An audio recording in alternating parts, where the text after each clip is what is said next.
संसार में मुझे एक पुत्र दिया है, उसकी नाम मैंने सठी रात में आने शैली घर में रखी हूँ। बबुआ उदल सिंह और गोदी फूला को है। बबुआ उदल जी आने दोनों मजबूर कॉलेज में पढ़ रहा है। मैं चल के आराम करती हूँ अपने महल में। गोपनी आएगा, सारा समाचार पूछेंगे। दीदी सुना बाबा चलो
पिताजी के नाम राजा नहीं पाल तो मैं की नहीं पढ़ सकी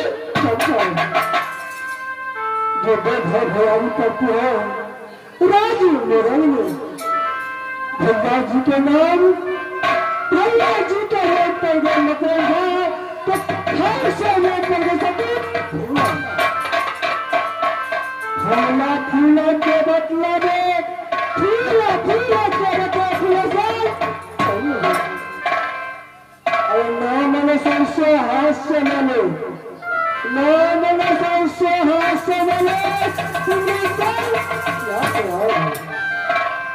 साज दिखाए भोले इंदु को साज दिखाए भोले इंदु को तो मैंने की सभी पूरा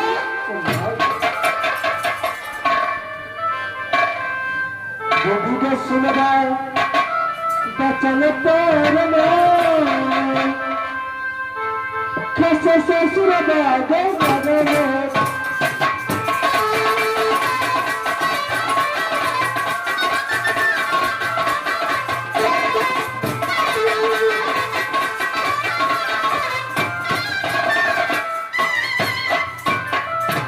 खसे ससुर बागे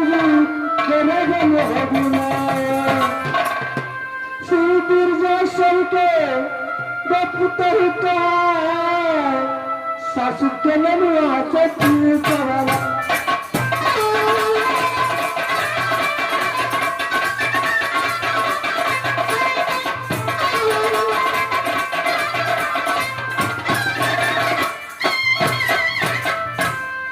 सीधे सासु कहो तो राज में हो ससुर जी के नाम जैसे ससुर की नाम पर गई सती बोला किस दिन से राज में से बनाता रखेंगे राज में होता आए हैं एक बात की समझ वाली बुद्धि है तीन का नाम पर गए सती सोना और मेरे नाम सती खुला है और एक पुत्र बड़ी बुद्धि क्या है जिनका नाम कुंदल कुमार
स्वयं अपने कुछ से बढ़ के मेरे पुत्र को जानते हैं।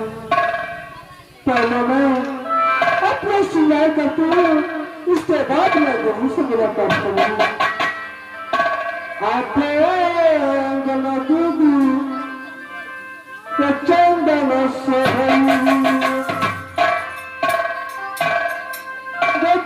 चालू के चली सलमा पूरा लिया करू चलता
और मैं यहाँ से कहा